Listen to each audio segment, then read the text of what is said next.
Oula, mais que vous êtes poussiéreux, ça faisait longtemps que vous m'aviez manqué. Bon, laissez-moi, je vais vous expliquer, mais d'abord on se fait un petit thé.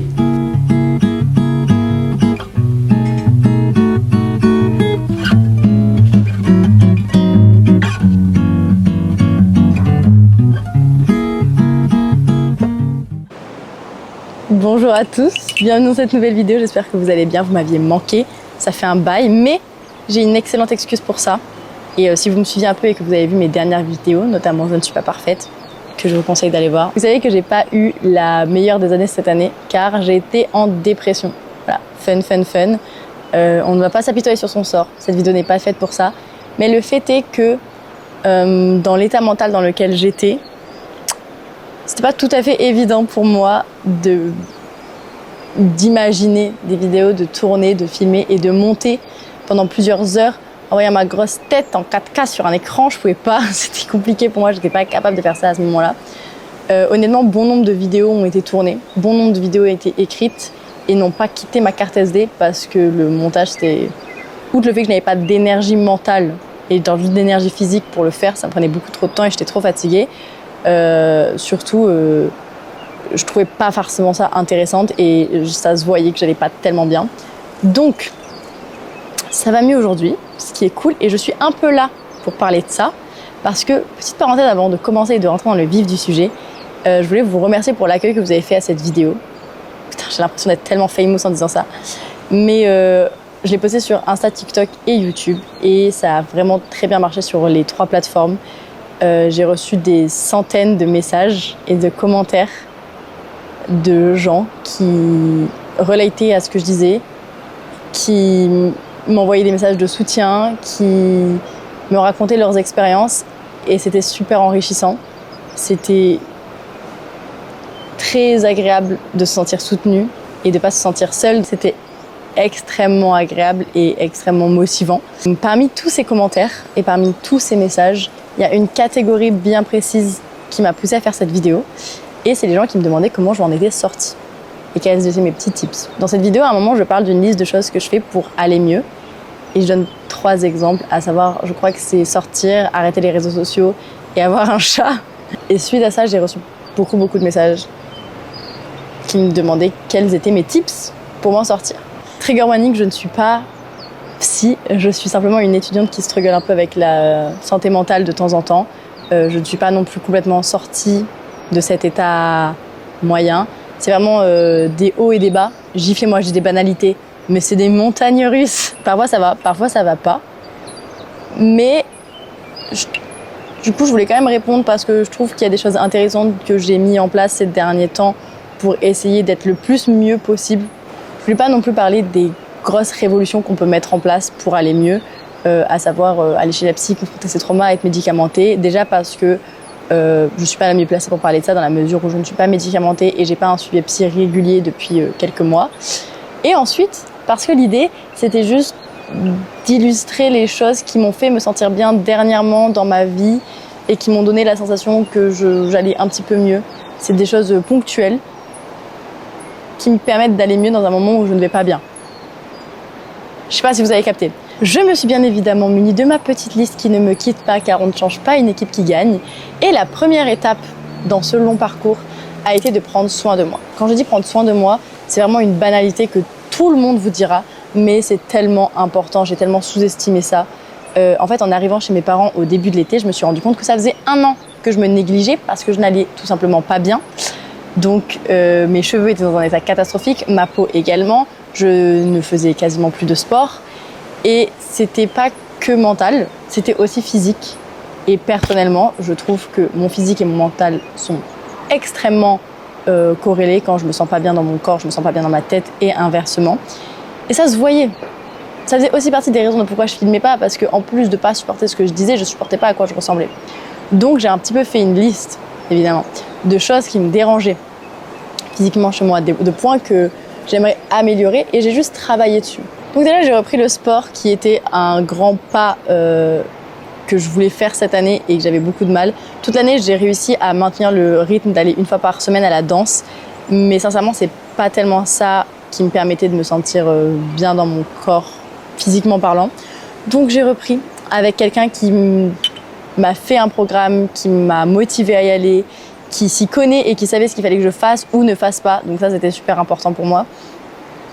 J'ai pas mal évolué, pas forcément physiquement, enfin je veux dire, on voit pas une énorme évolution, mais mon but c'était de savoir faire une traction d'ici la fin de l'été et quelques pompes.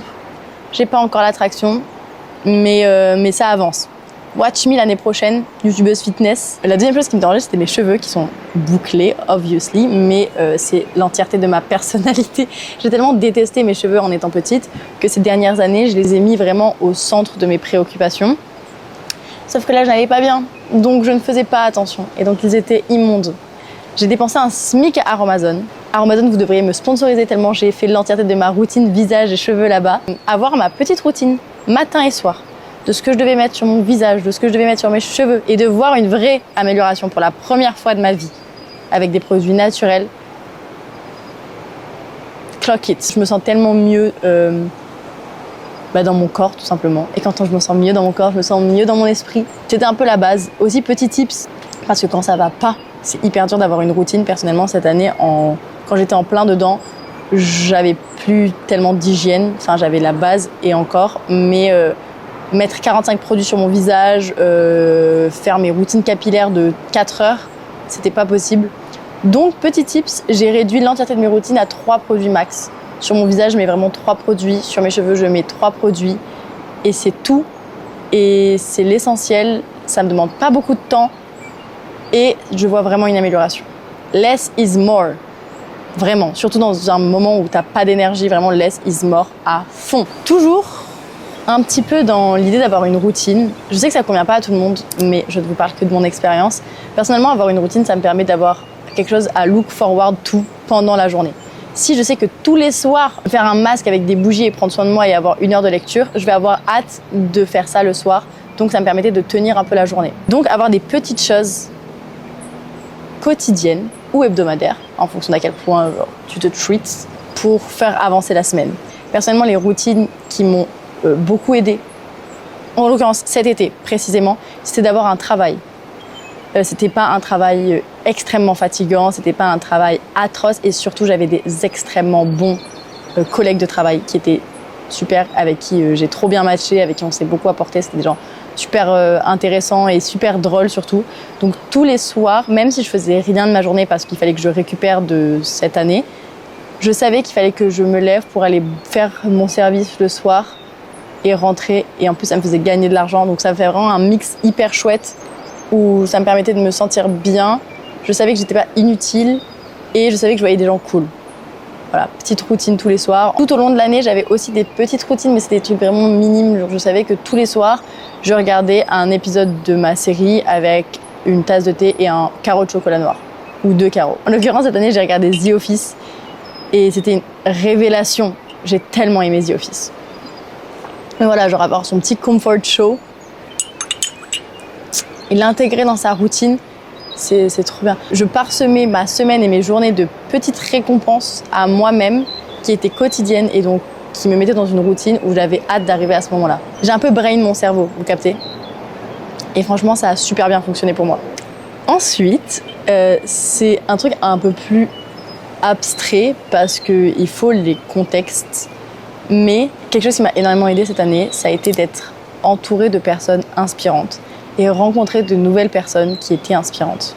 Déjà, j'ai la chance, et je suis extrêmement reconnaissante de ça, d'être entourée de gens qui sont formidables, qui sont vraiment super. Je suis vraiment entourée principalement de femmes. J'ai des amis garçons, j'ai des amis hommes, mais mon entourage principal, il est quasiment que féminin. Et de femmes qui sont super inspirantes, qui connaissent la joie et qui connaissent les moments de down aussi, et donc qui m'ont permis de vraiment voir d'autres perspectives. Parler avec elles et être entourée de ces personnes qui sont fortes, qui sont intéressantes et qui, je le voyais aussi, struggle chacun avec ses propres problèmes dans la vie, ça m'a beaucoup aidé à prendre du recul, à alimenter aussi des réflexions.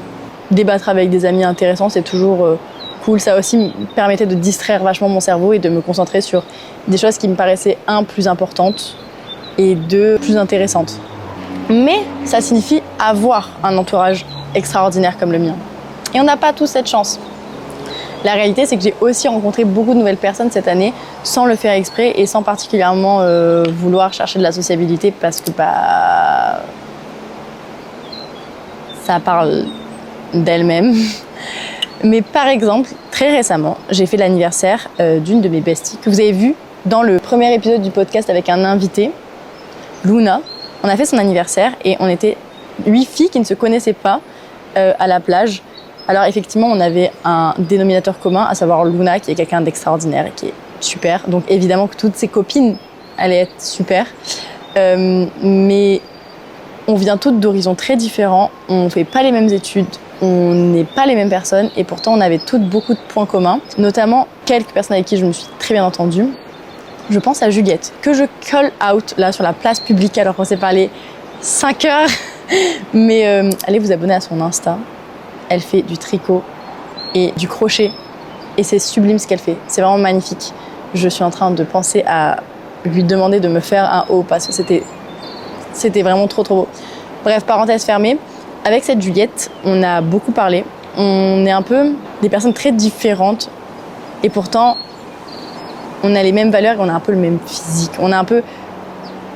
Vous voyez quand on dit same person, différentes fontes, ben là c'est l'inverse. C'est différentes personnes, same font. On était habillés avec les mêmes habits, on pensait, on avait les mêmes valeurs et pourtant on a des hobbies qui sont différents. Par exemple, on aime toutes les deux beaucoup l'art et dans des domaines différents. Moi, je vais me concentrer sur la photo, le fait de faire des vidéos, le fait d'écrire, de peindre. Et elle, ça va être le fait de créer ses vêtements, le fait de faire de la linogravure. C'est des choses qui sont différentes et qui sont intrinsèquement liées. Et donc, on a pu connect sur plein de points et elle m'a vachement inspirée. Encore une fois, en fait, c'est que des choses qui me donnaient envie de look forward to. Vous voyez ce que je veux dire? Prendre soin de moi, c'est parce que j'ai hâte de voir le résultat, donc j'ai quelque chose à attendre. Avoir une routine, c'est parce que j'ai hâte d'arriver sur ce point, donc j'ai quelque chose à attendre. Rencontrer des nouvelles personnes, c'est qui me donne la hâte de tester de nouvelles choses, de les revoir, d'apprendre de nouveaux trucs. Vous voyez? C'est toujours triquer mon cerveau en lui faisant croire et en lui faisant penser qu'il y a quelque chose de cool qui va arriver bientôt et en lui faisant attendre. Commencer à capter mon fonctionnement. Et dans la même veine, et ce sera un de mes derniers tips en fait, j'ai eu envie d'utiliser de nouveaux médiums pour créer de l'art. Je m'explique, toujours par rapport à Juliette, je vous ai dit qu'elle faisait du crochet, du tricot et c'est quelque chose qui m'a toujours donné envie. Surtout ces dernières années, il y a eu un essor, on ne va pas se cacher, une petite mode de faire du crochet et du tricot. Trop bien! Mais ça signifie aussi devoir acheter du matériel, se former, apprendre, rater. Vous savez à quel point j'ai peur de l'échec et donc je n'ai jamais sauté le pas. Mais rencontrer quelqu'un qui le fait et voir ce qu'elle fait avec, ça m'a tellement donné envie que vraiment je réfléchis à me lancer dans le tricot à la rentrée. Ça me donnera une petite activité à faire différente de l'art que je crée habituellement. Et c'était trop inspirant en fait. Vraiment, je vous assure, c'est trop cool. C'est cool d'être toujours dans un cercle d'amis et dans un cercle de proches qui ont les mêmes passions que vous, qui regardent la même chose que vous, qui font la même chose que vous parce que c'est trop bien. Ça permet grave de s'identifier, d'évoluer et de discuter de choses que vous aimez. Mais rencontrer des gens qui sont très différents ou en tout cas qui n'ont pas les mêmes passions, qui n'ont pas les mêmes centres d'intérêt, c'est tout aussi important et tout aussi intéressant parce que ça permet juste d'ouvrir de nouveaux horizons. Et là, je l'ai vraiment compris la semaine dernière, tout simplement. D'autant plus que je me suis rendu compte de quelque chose, c'est que l'école d'art a tué ma créativité. Et ça pourrait être un podcast entier, j'y pense. Le fait d'être en école d'art, c'est super pour plein de raisons. Déjà parce que c'est formateur, tu rencontres des gens qui sont dans le même domaine que toi. Tu es formé par des professionnels et j'aurais probablement jamais su exactement ce que je voulais faire dans l'art si j'avais pas été dans mon école, qui est une très bonne école, honnêtement. Cependant, dessiner pour les cours, animer pour les cours, écrire des scénarios pour les cours, ça me donnait pas envie de rentrer chez moi et de dessiner, écrire et animer pour moi en fait. Parce que je passe déjà 8 heures par jour à le faire pour une institution. Donc le faire pour moi, c'est pas des réflexes que j'ai. J'ai envie de rentrer chez moi et de faire tout sauf ce que je fais à l'école. Sauf que j'aime l'art. Et qu'en me privant de faire des choses que je fais pour les cours, je me suis privée de tout attrait que j'avais pour l'art. Je me suis privée de ma créativité, je me suis privée de la création, pas consciemment, pas délibérément, mais juste par dégoût, je m'en suis privée. Et je sens que c'est quelque chose qui m'a énormément affectée. J'étais juste pas capable de m'exprimer autrement qu'avec des mots. Et comme j'étais tellement fatiguée que même du journal c'était compliqué parce que juste j'étais tellement épuisée que écrire 3 mots dans un carnet pour dire ça ne va pas, bah, ça me fatiguait donc je le faisais pas. Donc je ne parlais pas, je ne m'exprimais pas et j'arrivais pas à retranscrire ce que je ressentais. Chose que j'ai toujours fait en, par exemple, dessinant, en animant, en faisant des vidéos. Et là j'ai été complètement coupée de tous les moyens d'art que j'avais trouvés pour m'exprimer. Donc, cette année, j'ai décidé de tester de nouveaux médiums. Je pense pas que je l'ai fait particulièrement consciemment, mais j'ai senti que mon corps avait besoin de s'exprimer de manière différente. Par exemple, depuis tout à l'heure, je dis que l'école d'art a tué ma créativité, et c'est vrai, mais c'est pour le meilleur. Maintenant, je vois avec du recul, là où mon art était naïf, puéril et enfantin, plus jeune, mes dessins, je dessinais des inspirations Pinterest que je trouvais parce que c'était beau. Mes vidéos, j'essayais de tourner des choses esthétiques. Et les photos que je faisais quand j'étais plus jeune, j'essayais de capter des scènes de vie que je trouvais jolies. Maintenant, j'ai l'impression que j'ai plus envie de créer des choses qui ont un sens. J'ai envie de créer de l'art qui soit un peu plus profond que la seule recherche de la beauté et de l'esthétique. C'est quelque chose qui a été hyper difficile, je trouve, parce que quand tu es dans un état mental où ça va pas, se motiver à créer quelque chose, c'est super dur.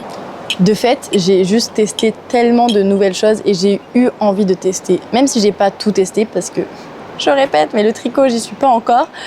J'ai ces envies et j'ai ces motivations de me dire que quand j'irai mieux, je le ferai. Quand j'aurai l'argent, je le ferai. Dès que j'aurai du temps, je le ferai. Et petite motivation pour aller mieux, petite motivation pour sortir, par exemple. Dire ok, si là je sors, je vais aller m'acheter de quoi dessiner et quand je vais rentrer, je vais dessiner, ça ira mieux. Et même si c'est des tout petits efforts, ça a grandement aidé à aller mieux. Honnêtement, si je suis complètement transparente, la première chose qui m'a aidé à aller vraiment mieux, c'est l'arrivée du printemps. Le soleil est sorti, j'ai cru que j'étais une plante, j'ai cru que ça allait mieux, j'ai arrêté mes rendez-vous chez la psy, j'étais en mode wouh, je suis guérie, tout va bien. Turns out, pas tellement, mais il m'a fallu quelques mois pour m'en rendre compte. Vraiment, le soleil a participé grandement au fait d'aller mieux. Petit tip que ma psy m'avait donné, 30 minutes avec du soleil sur les avant-bras, et t'es au top. Ça équivaut à je ne sais plus combien d'heures d'exposition au soleil. Donc vraiment recharger ces petites vitamines. J'ai aussi pris beaucoup de compléments alimentaires pour les carences, notamment dues au manque de soleil, au manque de fer, ce genre de choses. Le magnésium, voilà. Ça, c'est des petits trucs qui sont pour le coup assez médicales, j'imagine, enfin physiologiques, qui sont cool à prendre en compte aussi. Et c'est vraiment des choses qui m'ont énormément aidé, peut-être même plus que le fait d'avoir envie d'avoir des nouvelles passions ou de me créer une nouvelle routine pour mes cheveux. Mais comme c'est pas quelque chose que je contrôle, c'était surtout mes tips, petites choses que j'avais mises en place toute seule comme une grande pour aller mieux. Je crois que la chose qui m'a le plus aidée pour aller mieux, c'est de reconnecter avec le petit moi, la petite moi. Faire les choses que je pense qu'elle aurait kiffé faire.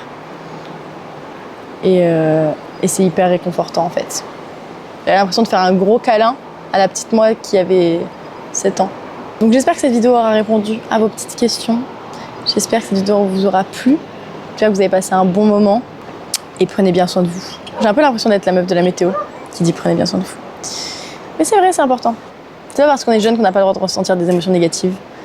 Mais c'est parce qu'on est jeune qu'on doit apprendre à les traiter à la source plutôt qu'attendre 40 ans et se rendre compte qu'en fait, on a des problèmes qu'on traîne depuis 20 ans. Voilà. Traiter ces problèmes à 20 ans et pas dans 20 ans. Donc voilà, je vous embrasse, je vous fais plein de bisous. On se revoit très prochainement, normalement, si tout se passe bien. Et je vous fais plein de bisous partout.